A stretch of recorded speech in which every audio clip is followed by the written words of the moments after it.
Livre de ansiedade. Robert L. Leahy.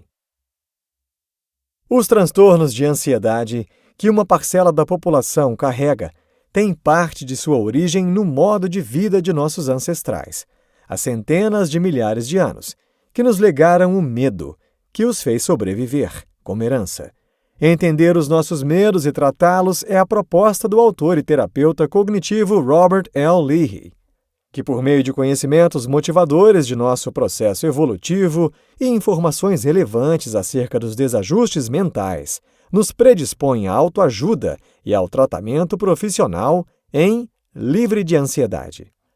As técnicas delineadas nesta obra são acessíveis a todos os que sofrem de ansiedade e buscam o equilíbrio de uma mente ajustada com os avanços da civilização moderna. Entendendo a ansiedade, sua adaptação e suas regras. A ansiedade pode ser uma doença incapacitadora. O transtorno de ansiedade tem sido associado a problemas cardíacos, hipertensão e outros. Compõem o quadro os seguintes transtornos: fobia específica, transtorno de pânico, transtorno obsessivo-compulsivo, TOC, transtorno de ansiedade generalizada, TAG, transtorno de ansiedade social, TAS, ou fobia social e transtorno de estresse pós-traumático, TEPT. Todos trazem, em algum grau, a predisposição genética e podem incentivar a depressão, desequilibrar a saúde física, reduzir a efetividade no mundo e prejudicar as relações. O medo ajudou nossos ancestrais a sobreviverem em um ambiente primitivo. Foi instrumento para que a prudência se desenvolvesse em nós. Uma necessidade antiga que se enraizou como crença, em forma de regras, em nossa constituição psicológica, e não faz mais sentido com a civilização atual. Se obedecidas hoje, desenvolverão o que nossa sociedade chama de transtorno de ansiedade. Essas regras são: 1. Detecte o perigo. 2. Transforme o perigo em catástrofe. 3. Controle a situação. 4. Evite ou escape. Uma parte da mente, acima e além da mente primitiva e mais afinada com o mundo de verdade, o de hoje, reescreve as novas regras. As regras da pessoa razoável. 1. Veja as coisas de maneira realista. 2. Normalize as consequências. 3. Abandone a necessidade de controlar. 4. Assuma sua ansiedade. Isso é perigoso. Fobia específica. Fobia específica é um medo que se liga a um estímulo determinado sem razão aparente. De ordem universal, seu diagnóstico é de 11% dos adultos em algum momento de suas vidas, com leve propensão para as mulheres. Mais comumente se manifesta através de animais. Porém, a lista de fatores que pode acioná-la é ampla e irregular. Ela pode ser aprendida ou inata. A maior parte das fobias específicas pode ser tratada sem o uso de medicação e tende a trazer significativos resultados quando acompanhadas por um terapeuta cognitivo-comportamental qualificado. Algumas regras primitivas que indicam a fobia específica são: busque indicações de que a situação é perigosa. Você deve ter certeza absoluta, ou então a situação é perigosa. Será uma catástrofe, poderá matá-lo, etc. Superando a fobia específica.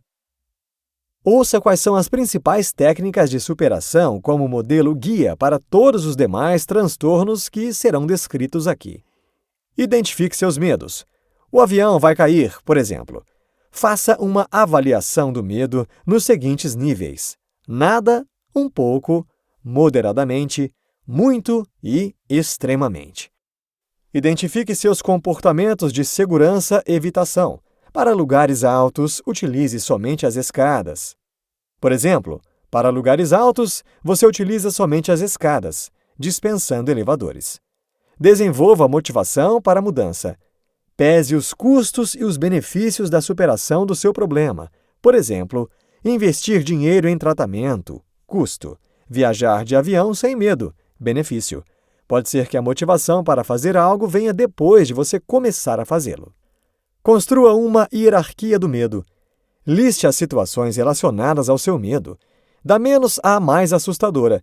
Atribua-lhes valores de 0 a 10, unidades subjetivas de incômodo, USIs, deixando por último a mais improvável, que é justamente seu medo.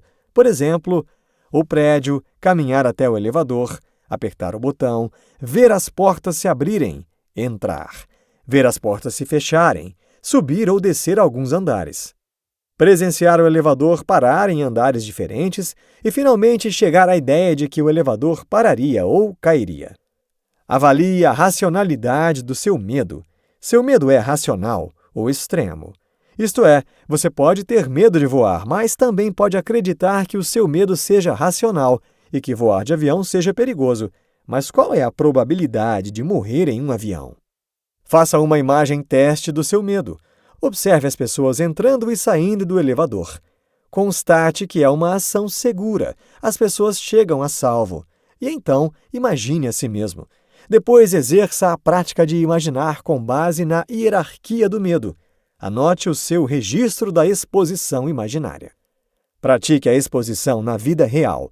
Após exercitar bastante a exposição imaginária, coloque-se de verdade em uma situação que induza ao medo. Escreva exatamente o que você prevê que vai acontecer, o que de fato aconteceu e, em uma escala de 0 a 10, sua ansiedade ou medo antes, durante e depois da exposição. Comprometa-se com uma estratégia de longo prazo. Pratique regularmente as técnicas anteriores. Isso fortalecerá o seu domínio do medo. E, por fim, reescreva o seu livro de regras racionais para a fobia. Seu medo não lhe diz nada sobre o perigo real. Emoções não são a realidade.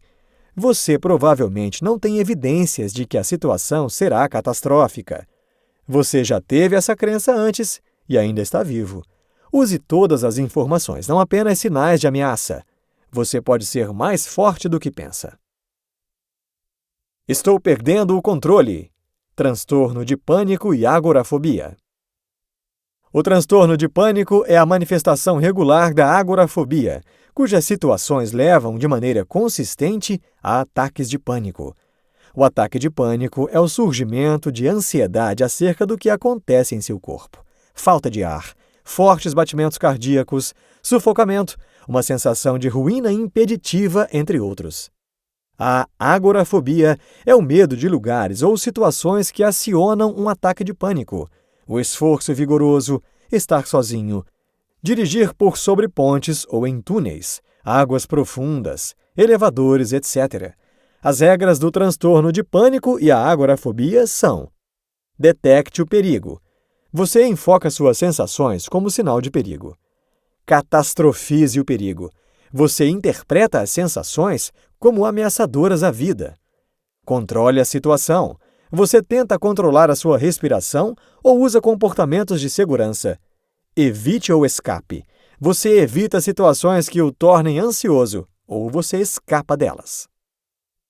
Superando a fobia. O tratamento para o transtorno de pânico adota as mesmas técnicas da fobia específica. Porém, o critério não é se você fica com medo ou não em determinadas situações, mas se o seu medo é de suas próprias reações físicas e mentais, mais do que da própria situação. Portanto, conforme o roteiro descrito no item anterior, pratique a exposição aos sintomas do pânico, físicos e mentais. As intervenções mais poderosas no tratamento são simplesmente entender o problema e eliminar os comportamentos de segurança. Dessa forma, seu novo livro de regras para seu transtorno de pânico e agorafobia reescreve. A excitação fisiológica inicial não é perigosa. A tontura pode ser comum e razoável de ocorrer em qualquer pessoa. Nada de terrível está de fato acontecendo. Estar agitado não é a mesma coisa que perder o controle. Pode ser um sinal de que você está se sentindo ansioso. Eu não preciso detectar o perigo porque não há perigo algum. Não enfoque em seus batimentos cardíacos. Olhe o entorno em suas cores e formas. Não preciso me preocupar, pois não há nada de perigoso na ansiedade ou na agitação inicial. Todos se sentem ansiosos às vezes. Preciso fazer as coisas que me deixam ansioso. A ansiedade é desagradável, porém temporária, normal e não letal. Eu não preciso de comportamentos de segurança para controlar alguma coisa, pois não há nada de perigoso acontecendo. O transtorno de pânico, se não for tratado, pode resultar em depressão e pode levar algumas pessoas ao suicídio. Uma terapia cognitivo-comportamental altamente estruturada possibilita a melhora substancial do transtorno em até 85% em 2 meses, segundo estudos. Nunca é o suficiente. Transtorno obsessivo-compulsivo. Transtorno obsessivo-compulsivo, TOC, pensamentos ou imagens intrusivos e recorrentes que o indivíduo considera indesejáveis ou desagradáveis e dos quais tenta se livrar com rituais de verificação, limpeza, contagem, confissão, entre outros. Algumas das regras que mantêm vivo o TOC se baseiam em avaliar e tratar os seus pensamentos e sentimentos como singularmente estranhos e ter de monitorá-los, pois são bizarros, maus, loucos ou perigosos, e a mesma coisa que a realidade. Não conseguir neutralizá-los é um mau sinal.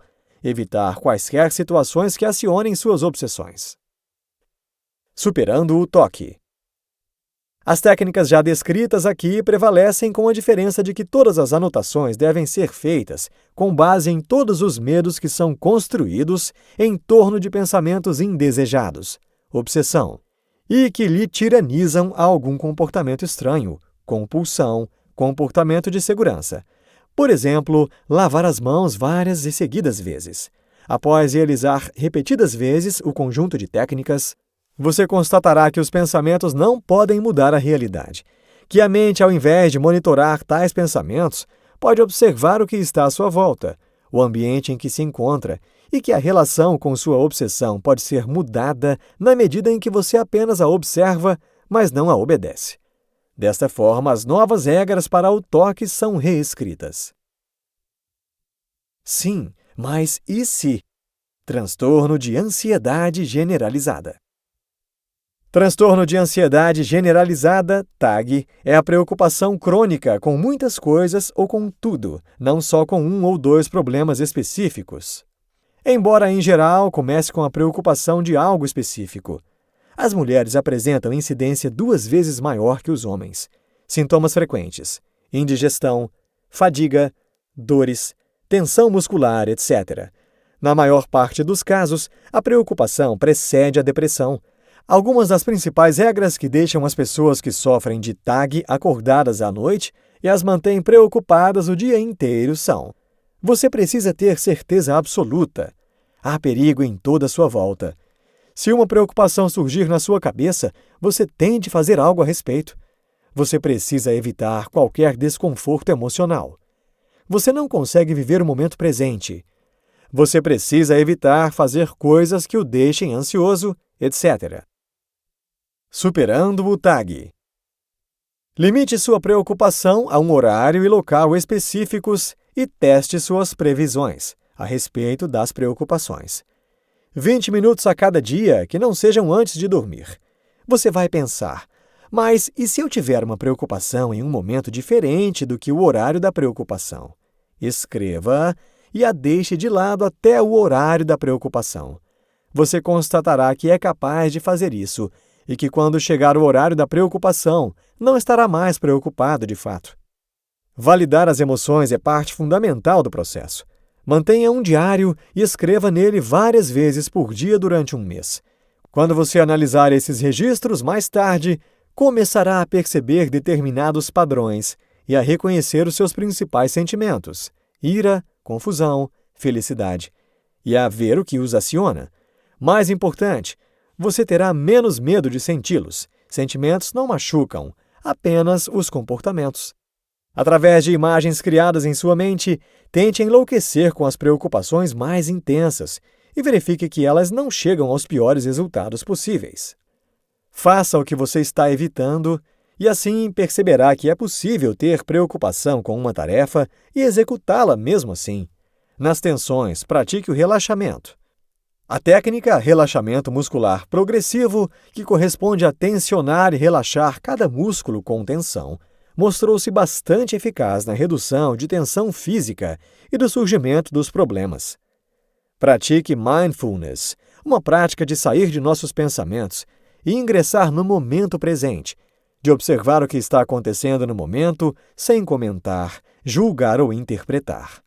Por fim, preste atenção aos seus pensamentos. O estado de mindfulness é especialmente bom para isso, e certifique-se de que eles não são o reflexo da realidade, e sim eventos do presente.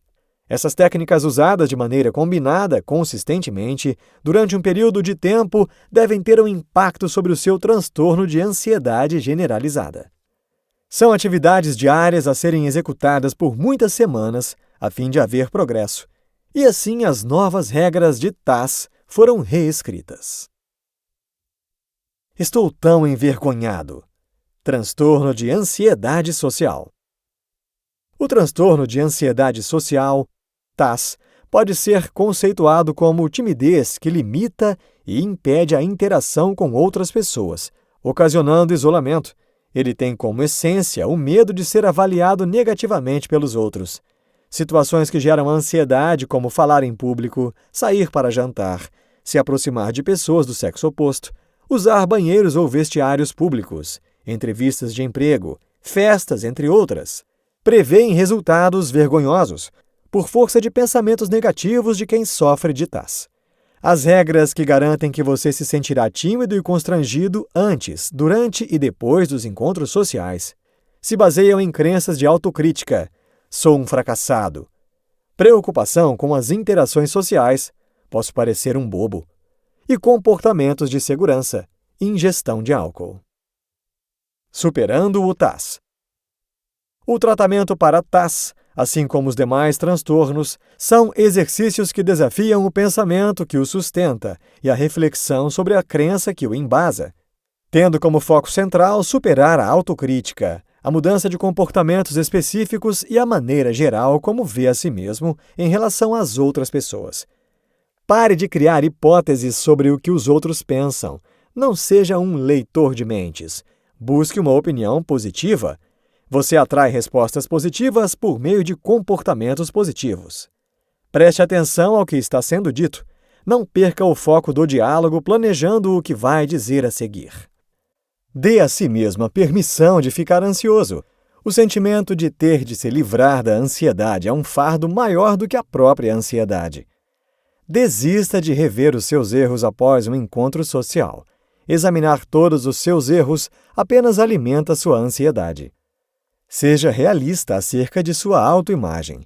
Muitas pessoas com TAS podem ser criativas, inteligentes e responsáveis, desde que se sintam seguras. Enfrente o seu pior crítico, que se encontra na sua mente. Elimine os comportamentos de segurança.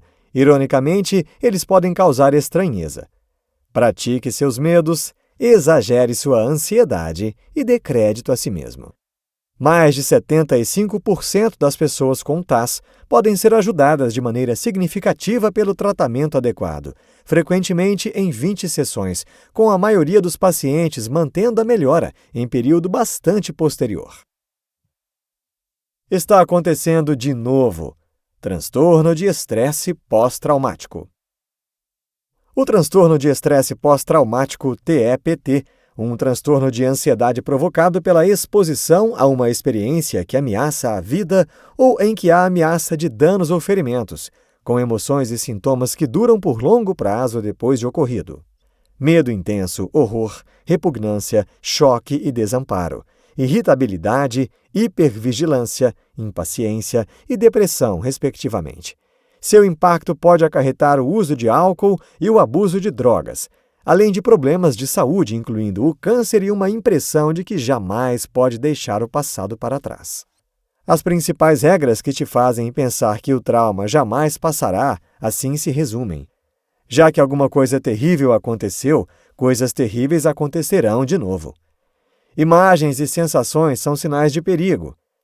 Tente se anestesiar, de modo que não sinta coisa alguma. Sua vida mudou para sempre. Superando o TEPT. As técnicas já descritas devem ser aplicadas especificamente na direção de superar o passado. Resumidamente, temos as principais novas regras de superação do TEPT. relaxamento muscular contínuo e respiração consciente para avaliar o seu corpo. Exame dos custos e benefícios da mudança para encontrar a motivação. Observação. Não lute contra, observe imagens, sensações e pensamentos que a mente traz do trauma e constate que são temporários. Avalie suas crenças negativas e desafie aquela que diz que você está ainda em perigo. Na verdade, trata-se de algo ainda não processado integralmente por medo. Reconte sua história, o trauma vivido. Pode parecer assustador, mas é o caminho necessário para a cura. Reestruture suas imagens. Mude de um avião caindo para um avião sob o seu total controle. Exponha-se às sensações temidas. Trazer à tona de maneira segura, através de exercícios planejados, as sensações, tontura, batimentos cardíacos rápidos, que foram sentidos durante o momento do trauma. Pratique seus medos. Estabeleça uma hierarquia. Veja o item fobia específica. Imagine-se na situação, olhe fotos ou figuras que façam você se lembrar do trauma e, se possível, revisite a cena. É uma tarefa difícil, no entanto, forçar os limites dessa maneira é de longe o modo mais eficaz de superar TEPT. Para tanto, use a prudência e busque a ajuda de um terapeuta cognitivo-comportamental. Elimine seus comportamentos de segurança. Eles apenas reforçam a crença de que você está em situação de perigo. Eliminá-los é como remover as rodinhas extras de uma bicicleta. Recompense a si mesmo. É difícil ser portador de TEPT e revivê-lo novamente, no imaginário, como forma de superação. Comemore cada passo das técnicas concluídas e elogie-se. Considerações finais. A ansiedade é simplesmente um fluxo de energia. Você pode observar essa energia passando por você, da mesma maneira que a energia obtida quando se faz um exercício. As técnicas aplicadas a todos os transtornos de ansiedade seguem um padrão. A eficácia do tratamento está no pleno reconhecimento do transtorno de que você é portador, e pode ser mais de um, senão todos, e ter bem definido o ponto exato em que cada um se diferencia. A prática das técnicas descritas deve ser constante, pois as recaídas são uma possibilidade e são normais nesses transtornos. Insta Insights. Conhecer as causas da ansiedade é primordial para iniciar um tratamento. Relaxe e respire. A simplicidade é parte do processo. Acredite e permita-se. Exercite a racionalidade. Pode ser determinante para o reconhecimento e a superação dos transtornos. Neste livro, você aprendeu que o conhecimento das causas do desenvolvimento da ansiedade é, por si só, o primeiro passo para o início de sua superação. Empenhar-se na autoajuda e na busca de auxílio especializado e entender que a aplicação dos tratamentos deve ser um exercício constante possibilitarão uma vida com a liberdade de viver o momento presente, o que é característico ao processo evolutivo humano.